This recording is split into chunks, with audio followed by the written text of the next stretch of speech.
Dear students, आज हम continue करेंगे अपने पिछले टॉपिक को जो था shapes of molecule on the basis of hybridisation.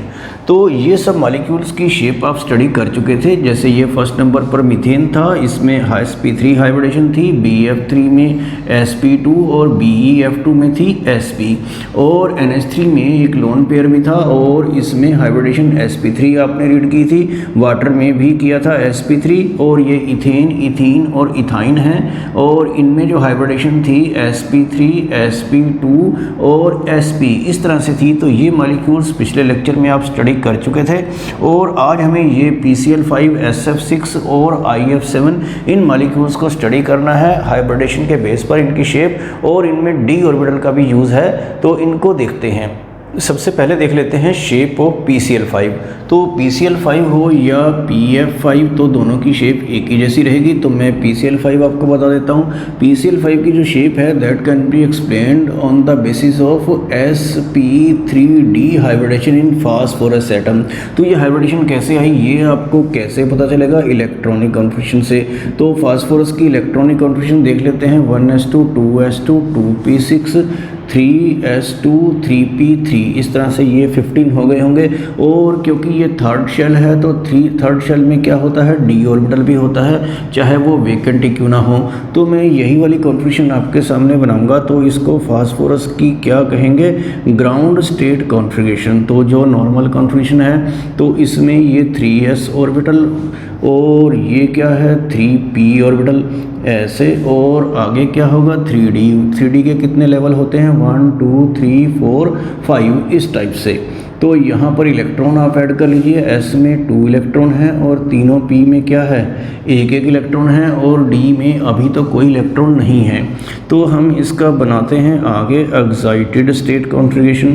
तो एक्साइटेड स्टेट में आपको पता है कि एक इलेक्ट्रॉन आगे जंप कर जाता है थर्ड शेल में तो जा सकता है।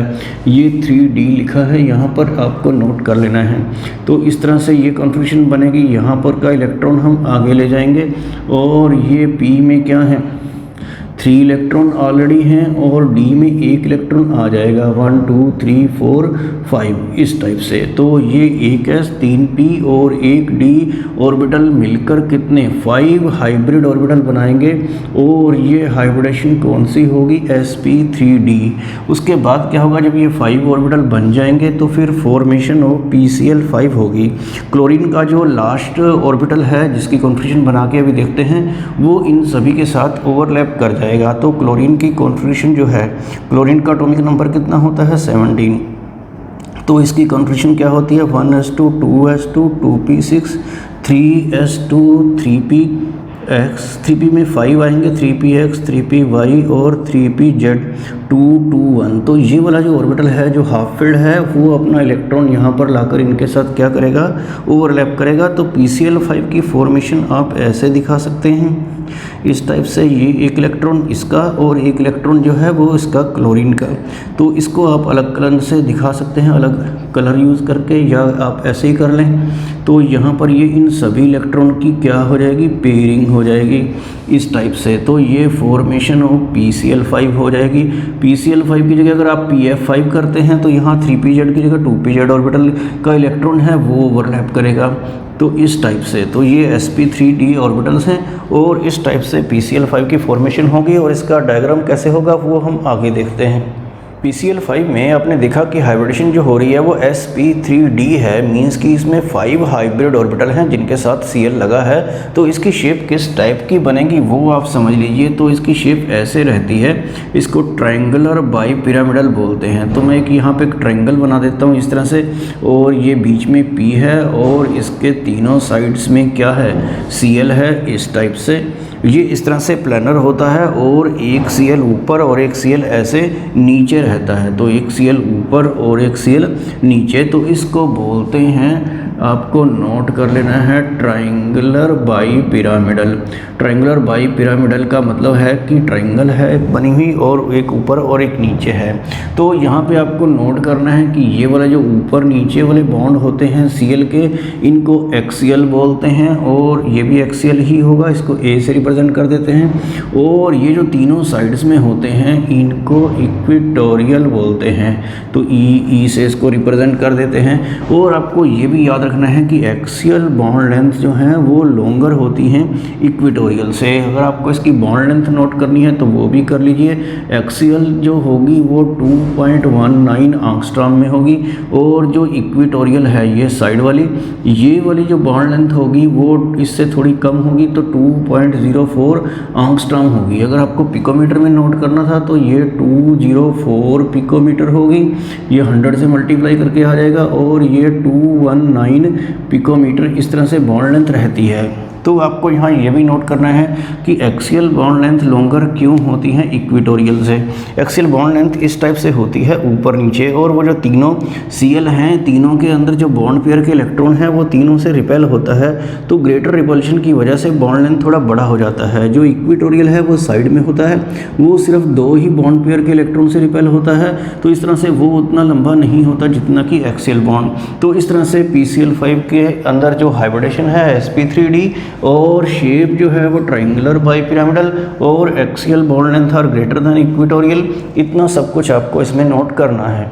नेक्स्ट देखते हैं शेप ऑफ SF6। तो SF6 में हाइब्रिडेशन कौन सी होगी और शेप कैसी रहेगी ये आपको समझना है। इसमें क्योंकि 6 फ्लोरीन लगने हैं तो हाइब्रिडेशन होनी चाहिए sp3d2, क्योंकि s1p3d2 1 + 3 + 2 कितने हो जाएंगे, तो 6 हो जाएंगे, तो 6 फ्लोरीन लग जाएंगे। लेकिन ये हाइब्रिडेशन कैसे होगी ये तो आपको पता चलेगा इलेक्ट्रॉनिक कॉन्फ़िगरेशन बनाकर। तो इलेक्ट्रॉनिक कॉन्फ़िगरेशन जो है सल्फ़र की बना देते हैं, एटॉमिक नंबर होता है 16, तो कॉन्फ़िगरेशन क्या रहेगी 1s2 2s2 2p6 3s2 3p4। तो इलेक्ट्रॉनिक कॉन्फ़िगरेशन की आपको प्रैक्टिस कर लेनी है ताकि आपको इसमें को लिखने में कोई प्रॉब्लम ना आए। और यहाँ पर आपको याद रहेगा कि d ऑर्बिटल तो है ही, तो हम ये लास्ट शेल ही क्योंकि बॉन्ड फॉर्मेशन में पार्टिसिपेट करता है तो यही बनाएंगे यहाँ पर। तो ये इस टाइप से बना सकते हैं 3s 3p, ये p के क्या हैं 3 ऑर्बिटल हैं, और d के कितने हैं 5, तो 1 2 3 4 5 इस तरह से आप बना लेंगे। ये 3d हो गया, ये 3p हो गया, और s में कितने इलेक्ट्रॉन हैं 2, p में कितने हैं 4, तो 1 2 3 4। तो ये आपको याद है कि पहले सिंगल सिंगल इलेक्ट्रॉन डालते हैं और फिर करते हैं पेयरिंग, तो ये आपने पढ़ा था सेकंड यूनिट में। और d में अभी तो कोई इलेक्ट्रॉन नहीं है, तो ये ग्राउंड स्टेट कॉन्फ़िगरेशन है। इसको मैं दोबारा बनाऊंगा एक्साइटेड स्टेट कॉन्फ़िगरेशन। तो यहाँ पे आपको लिख भी देना है एक्साइटेड स्टेट, और यहाँ पे ग्राउंड स्टेट लिख लेना है जो नॉर्मल कॉन्फ़िगरेशन थी। तो ये p का कितना है इस तरह से 3 ऑर्बिटल, और d में क्या है 1 2 3 4 और 5 इस टाइप से। तो यहाँ पर एक्साइटेड स्टेट में क्या होगा, ये इलेक्ट्रॉन और ये इलेक्ट्रॉन ये दोनों ही आगे शिफ्ट हो जाएंगे, तभी आपके पास 6 ऑर्बिटल्स जो हैं ओवरलैप करने लायक हो पाएंगे यहाँ पर ऐसे। तो ये यहाँ पर आ गया इलेक्ट्रॉन और ये आगे आ गया, तो इस टाइप से यहाँ पर कितने ऑर्बिटल हो गए तो आप वो काउंट कर लीजिए। और हाइब्रिडेशन कौन सी हो गई है sp3d2, एक s 3p और 2d। तो ये हाइब्रिडेशन आपको बहुत क्लियरली मेंशन करना है sp3d2 हाइब्रिडाइजेशन। तो इसके बेस पर ही हम इसकी शेप को एक्सप्लेन कर पाएंगे। तो यहाँ फॉर्मेशन ऑफ SF6 लिखेंगे, तो फ्लोरीन का जो लास्ट वाला ऑर्बिटल है, फ्लोरीन का जब आप कॉन्फ़िगरेशन बनाएंगे तो उसका लास्ट ऑर्बिटल होगा 2pZ1, तो वही इनके साथ अपना इलेक्ट्रॉन लाकर इसमें ओवरलैप करेगा। इन सभी में जो भी यहाँ पर हाइब्रिड ऑर्बिटल्स हैं तो इसको ऐसे हम रिप्रेजेंट करते हैं, हालांकि पहले ऐसा नहीं किया है कभी, तो इनमें यहाँ पर कर सकते हैं। तो इस तरह से SF6 की फॉर्मेशन हो जाएगी 2d ऑर्बिटल्स का यूज़ करते हुए इस टाइप से। तो यहाँ पर इलेक्ट्रॉन दिखा देंगे, आप यहाँ भी दिखा देंगे 1 2 3 4 5। तो इनमें 2 में ही पेयरिंग हुई है, एक इलेक्ट्रॉन इसमें सल्फ़र का है और एक जो इलेक्ट्रॉन है वो किसका है फ्लोरीन का। तो sp3d2 के हिसाब से जो है जो शेप बनेगी मॉलिक्यूल की, जैसे PCl5 में 5 थे, एक ऊपर एक नीचे, तो बाकी 3 हमने साइड में ले लिए थे। तो इसमें एक ऊपर फ्लोरीन और एक नीचे तो लेना ही है, तो साइड में कितने लेंगे 4, क्योंकि टोटल कितने हैं 6। तो इसकी शेप इस टाइप से हो जाएगी। ये मैं यहाँ पर बना देता हूँ इस टाइप से। एक स्क्वायर बना लीजिए आप, ये स्क्वायर है हालांकि ये स्क्वायर आपको नज़र नहीं आ रहा है क्योंकि ये इस तरीके से है। तो बीच में यहाँ पर क्या है, सल्फ़र, और इसके हर कॉर्नर पर क्या है, फ्लोरीन। यहाँ पर फ्लोरीन और यहाँ पर भी फ्लोरीन है, और एक फ्लोरीन ऊपर होगा, एक फ्लोरीन नीचे होगा, और ये सभी एंगल्स जो हैं ये 90-90 के ही होंगे, और ऊपर नीचे वाला भी 90 का ही है। तो इस शेप को स्क्वायर बाईपिरामिडल तो नहीं बोलते हैं, तो इसको बोलते क्या हैं, वो है, इसको बोलते हैं ऑक्टाहेड्रल, और बॉन्ड एंगल जो है वो 90 के होते हैं। और जो पहले हमने शेप कराई थी PCl5, तो उसके भी बॉन्ड एंगल आपको कैलकुलेट कर लेने हैं। उसमें ऊपर नीचे वाला तो 90 का ही था, और जो तीनों थे वो कितने थे, 120 के। तो वहाँ पर वो भी आपको नोट कर लेना है। तो इस तरह से PCl5 और ये था SF6। नेक्स्ट मॉलिक्यूल देखते हैं, शेप ऑफ IF7। तो IF7 की शेप देखेंगे तो हाइब्रिडेशन इसमें पहले आइडिया लगाइए आप, कौन सी होगी, 7 के हिसाब से sp3d3 हो जाएगा। S1 है, P3 है और D भी 3 है, तो 1 + 3 + 3 कितने हो जाएंगे, 7 हो जाएंगे। लेकिन ये आपको पता चलेगा इलेक्ट्रॉनिक कॉन्फिगरेशन ऑफ आयोडीन से। तो आयोडीन का कुछ बच्चों को एटॉमिक नंबर भी लर्न नहीं किया होगा, और फिर उसकी इलेक्ट्रॉनिक कॉन्फिगरेशन बनाना भी मुश्किल रहेगा। तो इसके लिए मैं आपको शॉर्टकट बताता हूँ कि आपको हेलोजेंस तो पता है, ये तो पता ही है कि ये आई जो है आयोडीन हेलोजन होता है। तो हेलोजन में कौन कौन से एटम होते हैं, फ्लोरीन, क्लोरीन, ब्रोमीन, और उसके नीचे होता है आयोडीन। तो फ्लोरीन का एटॉमिक नंबर तो आपको पता ही है कि 9 होता है, और क्लोरीन का क्या होता है, 17, और इसमें अगर आप 18 जोड़ें तो ये 35 ब्रोमीन का आ जाएगा, और इसमें 18 अगर और ऐड करें तो फिर ये 53 एटॉमिक नंबर आयोडीन का हो जाएगा। तो एटॉमिक नंबर भी आपको पता चल गया है, लेकिन इसकी इलेक्ट्रॉनिक कॉन्फिगरेशन लिखना अभी भी मुश्किल है क्योंकि ये काफ़ी बड़ा एटॉमिक नंबर है। तो इसकी जब आप कॉन्फिगरेशन लिखते हैं तो 1s2 2s2 2p5 बनती है। क्लोरीन की जब आप बनाएंगे तो 3s2 3p5 बनेगी, और ब्रोमीन की इसका मतलब ये हुआ कि 4s2 4p5 बन जाएगी। इस हिसाब से आयोडीन की क्या बननी चाहिए, लास्ट कॉन्फिगरेशन वो होगी 5s2 5p5। तो यहाँ से हमने आइडिया लगा लिया है कि ये कॉन्फिगरेशन बनने वाली है।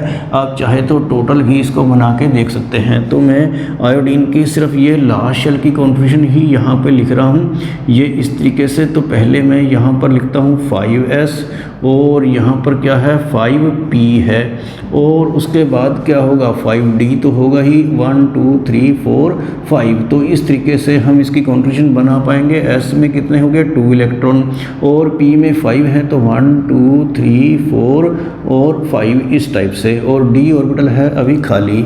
तो यहाँ पर इस तरीके से ये कॉन्फिगरेशन होगी। अब हम किसकी कौन सी कॉन्फिगरेशन बनाएंगे, एक्साइटेड स्टेट वाली, जिसमें इलेक्ट्रॉन आगे शिफ्ट होते हैं। तो इलेक्ट्रॉन आगे शिफ्ट होंगे तो कैसे बन जाएगी कॉन्फिगरेशन, वो भी आपको समझना है। तो यहाँ पर देख लेते हैं, ये 1 2 3 4 और ये है 5। तो आपको पता है कि ये सिंगल इलेक्ट्रॉन हो जाएंगे, ये भी आगे शिफ्ट हो जाएगा, और ये वाला भी आगे शिफ्ट हो जाएगा, और ये वाला भी आगे शिफ्ट हो जाएगा इस टाइप से। तो एक S और 3p और 3d, तो ये हाइब्रिडेशन कौन सी हो गई, sp3d3। तो ये कितने हाइब्रिड ऑर्बिटल हुए, टोटल 7 हो गए। तो 7 के हिसाब से शेप कैसी बनती है वो हम आगे देखते हैं अभी। तो अभी हम क्या करेंगे, फॉर्मेशन ऑफ IF7। तो IF7 कैसे बनेगा, जब फ्लोरीन का लास्ट वाला जो ऑर्बिटल है 2pz, तो वो इन सब के साथ ओवरलैप कर जाएगा, और इलेक्ट्रॉन की क्या हो जाएगी, पेयरिंग हो जाएगी। तो IF7 की फॉर्मेशन इस टाइप से होगी जब ये इलेक्ट्रॉन इसके साथ कंबाइन कर जाएंगे। इस तरीके से यहाँ पर हम दिखा सकते हैं, ये एक इलेक्ट्रॉन इसका आयोडीन का है और एक फ्लोरीन का है। इस टाइप से हम इसको शो करते हैं, 1 2 3 4 5। तो ये तीनों जो हो जाएंगे पेयर्ड हो जाएंगे, क्योंकि फ्लोरीन ने इनके साथ ओवरलैप कर लिया है। फ्लोरीन के 2pz ऑर्बिटल ने जो हाफ फील्ड है, हाफ फील्ड के साथ ही कंबाइन करता है। तो इस तरह से 7 के हिसाब से इसका शेप कैसे बनेगी वो भी आपको समझना है। 7 में एक ऊपर एक नीचे फ्लोरीन तो होगा ही, तो बाकी आप आइडिया लगा लीजिए कि साइड में कितने होंगे, क्योंकि टोटल 7 है, एक ऊपर एक नीचे 2 हो गए, तो साइड में हो गए 5। तो आपको एक पेंटागन बनानी है, जिससे पहले वाले में आपने क्या बनाया था, एक स्क्वायर बनाया था। तो पेंटागन में यहाँ पर आपके लिए बना देता हूँ इस टाइप से आप बना लेंगे। तो यहाँ बीच में ले लेंगे आई, तो इसके चारों तरफ क्या होगा, एक एक फ्लोरीन हो जाएगा इस टाइप से। तो ये फ्लोरीन आप थोड़ा सा और क्लियरली बना लेंगे, इस टाइप से बन जाएगा। तो एक फ्लोरीन ऊपर और एक फ्लोरीन नीचे तो होगा ही होगा। तो एक फ्लोरीन ऊपर और एक फ्लोरीन जो है वो नीचे इस टाइप से। तो आपको ये यहाँ पर इस टाइप से बनाना है कि ये फ्लोरीन इसके साथ ऐसे कोइंसाइड ना करे और ये बिल्कुल ऐसे स्ट्रेट वे बन जाए। तो ये क्योंकि इसके ऊपर नहीं है स्ट्रेट, ऐसे है ऊपर नीचे, तो ये प्लानर है पेंटागन और एक ऊपर और एक फ्लोरीन ऊपर और एक फ्लोरीन नीचे इस टाइप से। तो इसकी शेप का नेम क्या होगा ये भी आपको नोट करना है, वो है पेंटागोनल बाई पिरामिडल। तो ये पेंटागोनल बाई पिरामिडल इसको बोलते हैं। और आपको ये भी ध्यान रखना है कि बॉन्ड एंगल कितने के हैं, क्योंकि ये सारे बॉन्ड एंगल इक्वल ही हैं और इन सब का टोटल 360 है। तो आप आइडिया लगा सकते हैं कि 360 को 5 से डिवाइड करके कितना आएगा, तो ये आ जाएगा 72। तो ये एंगल तो हो गया 72 और ऊपर वाला फ्लोरीन और नीचे वाला फ्लोरीन जो है वो इस प्लेन के क्या है 90 डिग्री पर हैं। तो आपको नोट करना है कि बॉन्ड एंगल साइन 72 और 90 डिग्री के हैं और शेप है पेंटागोनल बाई पिरामिडल और हाइब्रिडेशन है sp3d3। तो इस तरह से ये तीनों मॉलिक्यूल जो मैंने अभी आपको बताए हैं, ये PCl5, SF6 और IF7, इनकी हाइब्रिडेशन और शेप और बॉन्ड एंगल आपको लर्न कर लेने हैं। नेक्स्ट टॉपिक है to find the type of hybridisation in a molecule और आयन। तो किसी मॉलिक्यूल या आयन में जो सेंट्रल एटम की हाइब्रिडेशन होती है उसे हम कैसे शॉर्टकट से फाइंड आउट कर सकते हैं बिना पूरा इलेक्ट्रॉनिक कॉन्बिनेशन ड्रा किए, तो वो आपको समझना है। तो इसके लिए कुछ स्टेप्स हैं, ये आपको दिमाग में रखने हैं, फिर मैं किसी एग्जाम्पल से आपको समझा दूंगा। तो आपको सबसे पहले क्या करना है, कोई मॉलिक्यूल आपको दिया है उसमें सभी एटम के वैलेंस इलेक्ट्रॉन आपको ऐड कर देने हैं और नेगेटिव या पॉजिटिव चार्ज अगर उस पे है तो उसका क्या करना है ये मैं आपको बाद में बताता हूँ। और फिर उस जो इलेक्ट्रॉन्स आपने फाइंड आउट किए हैं उसको 2 से या 8 से डिवाइड करना है, 2 से करना है या 8 से करना है। उसके लिए क्या ध्यान रखना है कि अगर वो जो आपकी वैल्यू है वो 8 से ज़्यादा है फिर तो 8 से कर दीजिए, अगर 8 है या 8 से कम है फिर आपको 2 से डिवाइड करना है। और जब आप डिवाइड करेंगे इस टाइप से तो जो भी कोशेंट आएगा और जो रिमाइंडर आएगा तो वो कोशेंट और रिमाइंडर आप फाइंड आउट कर लें, फिर उनका सम कर लें। तो सम एस होता है Q plus R quotient plus remainder. तो वो जो S की वैल्यू आएगी आपके पास 2, 3, 4, 5, 6, 7 जो भी आएगी तो उसके हिसाब से हाइब्रिडेशन आपको बतानी है। 2 आए तो Sp, एक S और एक P, ये 2 हो जाएगा। और अगर 3 आए S की वैल्यू तो फिर हाइब्रिडेशन होगी Sp2। अगर 4 आए तो Sp3, एक S और 3 P, 4 हो गया। अगर वो जो है S की वैल्यू 5 आती है तो हाइब्रिडेशन Sp3d हो जाएगी। अगर 6 आई तो Sp3d2 हो जाएगा। अगर 7 आई तो Sp3d3 आ जाएगी। तो ये आपको पहले तो ये स्टेप्स नोट कर लीजिए, फिर मैं आपको किसी एग्जांपल से आपको क्लियर कर देता हूँ। एग्जाम्पल्स में सबसे पहले हम स्टडी कर लेते हैं वाटर के केस में। तो वाटर के केस में हाइब्रिडेशन फाइंड आउट करने के देखते हैं कि क्या आती है। तो आपको वैलेंस इलेक्ट्रॉन पहले देखने हैं। हाइड्रोजन के एक हाइड्रोजन के लास्ट में एक इलेक्ट्रॉन होता है, उसके पास तो टोटल एक ही है, तो 2 हाइड्रोजन के 2 हो जाएंगे। और ऑक्सीजन के तो आपको पता है क्या होते हैं 6 होते हैं। तो ये कितना आ गया, इनका टोटल आ गया 8। तो आपको क्या करना था, जो आपको बताया था कि 8 आए या 8 से कम आए तो आपको 2 से डिवाइड करना है। तो जब आप 2 से डिवाइड करेंगे तो कोशेंट तो 4 आएगा और रिमाइंडर क्या आएगा 0। तो आपको क्या करना था, कोशेंट प्लस रिमाइंडर का क्या करना था, सम करना था। तो 4 प्लस 0 जो है वो कितना आ गया, 4 आ गया। तो 4 के हिसाब से जो हाइब्रिडेशन आएगी तो वो आपको पता है क्या आती है sp3। तो इस तरह से वाटर में आपको पता ही है कि sp3 हाइब्रिडेशन होती है, तो आपको इस टाइप से इसको कैलकुलेट कर लेना है। तो मैं आपको और भी एग्जांपल आपको देके दिखा देता हूँ, जैसे कि CO2। तो CO2 का मॉलिक्यूल आपने इसको स्टडी नहीं किया है, आपको पहले से नहीं पता है कि इसमें कौन सी हाइब्रिडेशन है, तो फाइंड आउट करके देखते हैं। तो C के आपको पता है कि कार्बन के लास्ट में होते हैं 4 इलेक्ट्रॉन और ऑक्सीजन 2 हैं और 2 से मल्टीप्लाई करना पड़ेगा आपको। एक ऑक्सीजन के लास्ट में कितने होते हैं 6। तो ये कितना आ गया, तो ये आप फाइंड आउट कर लीजिए। ये 12 आ गया, 12 प्लस 4 कितने होते हैं 16। तो ये जो 16 आया है तो इसको क्या करना है, आपको किससे डिवाइड करेंगे, क्योंकि ये 8 से ज़्यादा है तो आपको 8 से ही डिवाइड करना है। तो कोशेंट प्लस रिमाइंडर, तो कोशेंट और रिमाइंडर का जो सम आपको निकालना है, तो सम जो है यहाँ पर 2 और 0 करके कितना आ जाएगा 2 आ जाएगा। तो 2 के हिसाब से हाइब्रिडेशन जो है वो कौन सी बनती है sp, एक s और एक p। तो ये इस टाइप से एक CO2 की हाइब्रिडेशन भी आपको पता चल गई है। और आपको पता है कि CO2 का स्ट्रक्चर कैसा होता है, लीनियर स्ट्रक्चर होता है, 180 का एंगल होता है। इससे भी आपको आइडिया लग जाता है कि इसमें हाइब्रिडेशन होगी sp। तो हम और भी एग्जांपल आगे देख लेते हैं। नेक्स्ट एग्जांपल देखते हैं SO2। SO2 क्या है, सल्फ़र डाइऑक्साइड। तो इसमें आपको पता है कि सल्फ़र के लास्ट में कितने होते हैं, 6 इलेक्ट्रॉन, और ऑक्सीजन 2 हैं इसमें, और ऑक्सीजन के लास्ट में भी कितने होते हैं, 6 इलेक्ट्रॉन। तो ये 12 + 6 कितना आ जाएगा, यहाँ पर 18 आ गया है। तो ये एग्जाम्पल थोड़ा अलग से है, तो आपको इसका ध्यान रखना है। 18 को आप किससे डिवाइड करेंगे, तो 8 से ही करेंगे, क्योंकि 8 से ज़्यादा है ये वैल्यू। तो कोशेंट आएगा 2 और रिमाइंडर भी 2 ही आएगा। तो रिमाइंडर जो है वो लेस देन 2 ही होना चाहिए। अगर ऐसा नहीं है तो आपको उसको दोबारा 2 से डिवाइड करके नया कोशेंट और नया रिमाइंडर निकाल लेना है। तो इसमें क्या करना है, S के लिए पहला कोशेंट और दूसरा कोशेंट और रिमाइंडर जो लास्ट में बचा है। तो ये एग्जाम्पल थोड़ा अलग है, इसको आपको ध्यान रखना है कि जो हमने पहले कोशेंट और रिमाइंडर निकाला था, अगर रिमाइंडर 2 से ज़्यादा आ जाता है या 2 आ जाता है तो उसको फर्दर 2 से डिवाइड करके नया कोशेंट और नया रिमाइंडर फाइंड आउट कर लेना है। तो फिर पहला कोशेंट और दूसरा कोशेंट और रिमाइंडर इन सब का आपको सम करना है। तो 2 + 1 + 0, तो ये कितना आता है, 3 आता है। तो 3 के हिसाब से जो हाइब्रिडेशन होनी चाहिए वो कौन सी होनी चाहिए, sp2। तो SO2 में sp2 हाइब्रिडेशन होगी। तो ये ऐसे इसको कैलकुलेट किया जा सकता है। अब हम आगे एक और एग्जांपल दे लेते हैं। ये है CO3 नेगेटिव, ये कार्बोनेट आयन इसको बोलते हैं। तो जब किसी आयन्स का आ जाता है ऊपर कोई पॉजिटिव या नेगेटिव चार्ज हो, तो फिर आपको क्या करना है वो भी समझना है। तो कार्बन के लास्ट शेल में कितने इलेक्ट्रॉन हैं, 4, और यहाँ पर आपको क्या करना है कि 3 इंटू ऑक्सीजन के लास्ट शेल के इलेक्ट्रॉन। ऑक्सीजन के लास्ट शेल के इलेक्ट्रॉन कितने होते हैं, 6।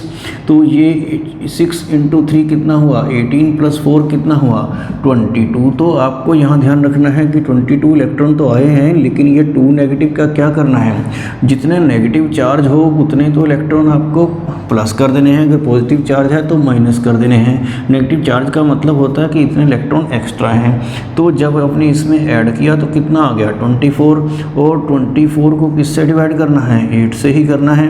तो ये कितना आएगा, कोशेंट तो इतना आएगा और रिमाइंडर कितना आएगा, 0। तो कोशेंट और रिमाइंडर का सम करके जो आपके पास वैल्यू आएगी S की, तो वो कितनी आएगी, 3 आएगी। तो 3 के हिसाब से हाइब्रिडेशन कौन सी होती है, sp2। तो इसमें भी क्या है, sp2 हाइब्रिडेशन है। तो ये एग्जाम्पल भी आपको नोट कर लेना है। इसमें एक एग्जांपल अभी और देख लेते हैं। ये है NH4 पॉजिटिव आयन। तो नाइट्रोजन के लास्ट में कितने होते हैं, 5 इलेक्ट्रॉन, और हाइड्रोजन का तो एक ही होता है। तो 4 हाइड्रोजन का कितना हो गया, 4। तो इसको आप ऐड कर दीजिए तो ये कितना आ गया, 9 आ गया। तो यहाँ पर आपको ये पॉजिटिव चार्ज भी दिखाई दे रहा है। तो आपको 1 पॉजिटिव चार्ज है तो 1 इलेक्ट्रॉन आपको कम करना है। तो 1 इलेक्ट्रॉन माइनस करके इलेक्ट्रॉन जो हो जाते हैं वो कितने हो जाते हैं, 8 हो जाते हैं। तो 8 को आपको किससे डिवाइड करना है, 2 से। आपको याद है कि अगर 8 से ज़्यादा है वैल्यू तभी आपको 8 से डिवाइड करना है। तो अभी तो हम इसको किससे डिवाइड कर रहे हैं, 2 से। तो ये कोशेंट कितना आएगा, 4, और रिमाइंडर कितना आएगा, 0। तो कोशेंट प्लस रिमाइंडर जो है दोनों का सम जो है वो 4 आ जाएगा। और 4 के हिसाब से जो हाइब्रिडेशन होती है वो तो आपको पता है क्या होगी, sp3। तो इस तरह से आप हाइब्रिडेशन फाइंड आउट कर सकते हैं। और आपको कुछ और एग्जांपल में देता हूँ, आपको प्रैक्टिस कर लेनी है। जैसे SF4 है, ClF3 है, BrF5, IF7, XeF2, ये जीनॉन डाइफ्लोराइड है, जीनॉन टेट्राफ्लोराइड XeF4 है, और ये XeF6 है।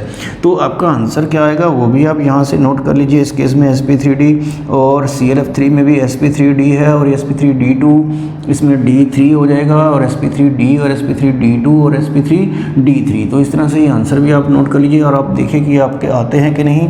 यहाँ पर आपको थोड़ी प्रॉब्लम हो सकती है, जैसे कि ये दोनों हेलोजन हैं, दोनों के लास्ट में 7 7 इलेक्ट्रॉन होंगे Cl में भी और F में भी। ये भी दोनों हेलोजन हैं, यहाँ इसके लास्ट में भी 7 और फ्लोरीन के लास्ट में भी 7, और ये भी दोनों हेलोजन वाले कंपाउंड हैं। 7 इलेक्ट्रॉन होंगे लास्ट शेल में। जीनोन जो है एक नोबल गैस है। नोबल गैस चाहे कोई भी हो, जीनोन हो, क्रिप्टॉन हो, सबके लास्ट में क्या होते हैं 8 इलेक्ट्रॉन। और ये फ्लोरीन तो हेलोजन है, इसके लास्ट में 7 इलेक्ट्रॉन होंगे। तो बस आपको ये याद रखना है कि जीनोन के लास्ट शेल में 8 इलेक्ट्रॉन होते हैं। उसके अकॉर्डिंग आप ये प्रैक्टिस कर सकते हैं और जो आंसर्स आएंगे ये आप यहाँ से नोट कर लीजिए।